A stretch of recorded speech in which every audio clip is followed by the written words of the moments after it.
총독이 바울에게 머리로 표시하여 말하라 하니 그가 대답하되 당신이 여러 해 전부터 이 민족의 재판장 된 것을 내가 알고 내 사건에 대하여 기꺼이 변명하나이다.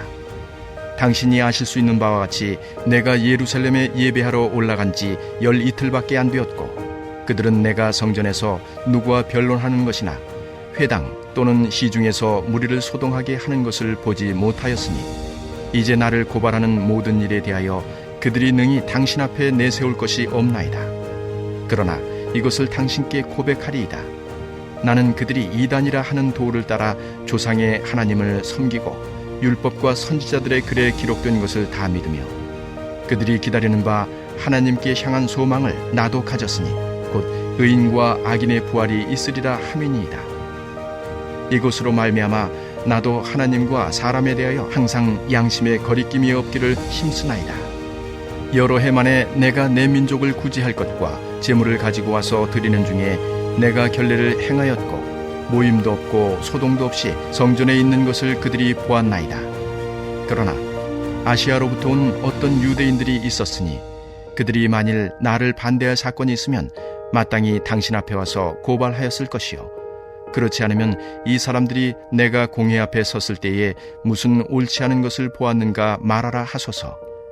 오직 내가 그들 가운데 서서 외치기를 내가 죽은 자의 부활에 대하여 오늘 너희 앞에 신문을 받는다고 한 이 한 소리만 있을 따름이니이다 하니 벨릭스가 이 도에 관한 것을 더 자세히 아는 거로 연기하여 이르되 천부장 루시아가 내려오거든 너희를 처결하리라 하고 백부장에게 명하여 바울을 지키되 자유를 주고 그의 친구들이 그를 돌보아주는 것을 금하지 말라 하니라. 바울의 선교가 막바지에 다다랐습니다.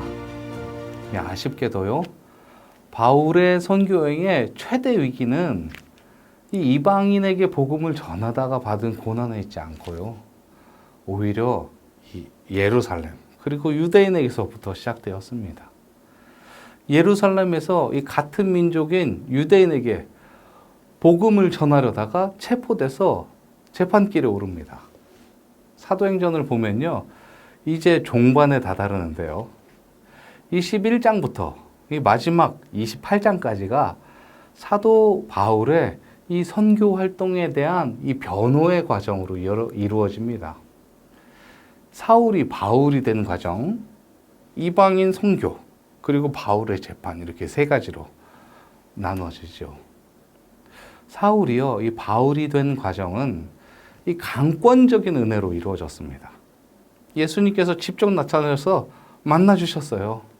내가 네가 핍박하던 바로 그 예수다, 이렇게요.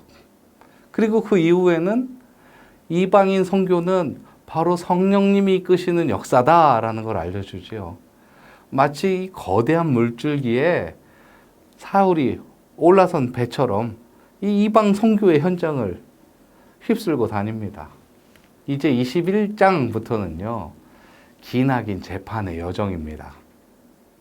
바울 사도라면 어떻게 보면요, 이렇게 메인 몸으로 재판에 끌려다니는 것이 오히려 손해일지도 모릅니다. 요즘 말로요, 가성비가 떨어진다고 할 수 있겠죠. 바울 사도는 풀어놓아 마음껏 다니게 해야 되는데, 그래야 많은 열매 맺을 수 있는데, 이 하나님은요, 그렇게 하지 않으셨습니다.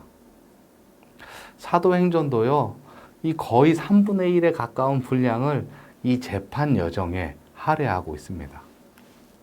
사울의 회심, 이방인 선교 못지않게 이 바울의 재판 과정이 그만큼 중요하다는 반증이 되겠죠. 인생을 다룬 전기 영화로 치면 이 이방인 선교까지 시간이 상당히 빠르게 지나가다가요. 여기서부터 갑자기 느려집니다. 마치 줌렌즈로 보듯이 자세하게 살펴보게 되죠. 왜냐하면 자세히 보여줄 것이 있는 거니까.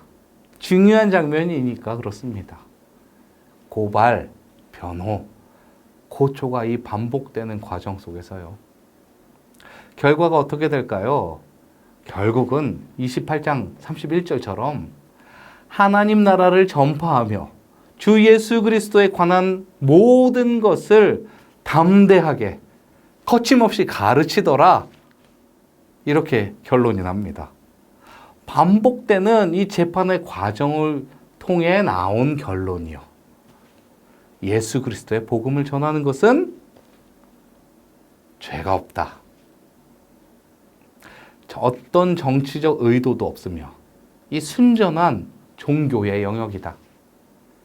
당시 제국의 중심, 이 로마의 재판의 단계로 이 로마로 향하는 재판의 단계로 갈 때마다요, 명료하게 바울은 호소할 수 있었습니다. 바울이 말하는 그 종교, 그리스도에 대한 복음은 로마에 해를 끼치는 것이 아니다는 것이죠. 바울이 로마에서 받은 이 대우는 거의 이 죄인으로서는 받을 수 없는 대우였어요. 독립적인 거처를 구하고 전도도 마음껏 했습니다. 물론요, 이 사도행전에 재판의 최종 결과까지 나오진 않아요. 하지만 이 바울에 대한 태도를 보면 어떤 결과가 나오는지 유추해 볼 수 있죠. 이런 사건들이 당시 성도들에게 최종적으로요, 어떤 메시지 줄 수 있을까요? 종교적인, 같은 유대인으로부터 이 종교적인 핍박을 받을지언정 정치적으로는 죄가 아니라는 결론이 나게 돼요. 이 이야기를 들은 그리스도인들은 이제 자유롭게 복음을 전할 수 있게 됩니다. 이와 같은 건으로 이 유대인들은요, 이제 그리스도인들을 고발하기가 어려워졌어요. 바울은요, 이미 성령의 예언을 통해서 어떤 고초를 당할지를 알고 있었습니다. 그럼에도 이 바울은요, 고난 앞에서 당당히 임하였죠. 그리고 이 복음을 전할 수 있는 이 정당성을 획득하는 단계까지 이어지는 겁니다. 당시 그리스도인들에게 어마어마한 선물이 주어진 거죠. 이제 복음을 마음껏 전해도 된다. 향후에요, 이 사도행전을 읽게 되는 이 그리스도인들은 복음을 전할 용기를 얻고요, 이 재판의 기록을 보게 된 이 위정자들, 로마의 위정자들은 저들은 정치적 의도가 없다는 것을 분명히 알게 됩니다. 이것이 바로 이 21장부터 이어지는 바울이 받는 고초에 대한 열매입니다.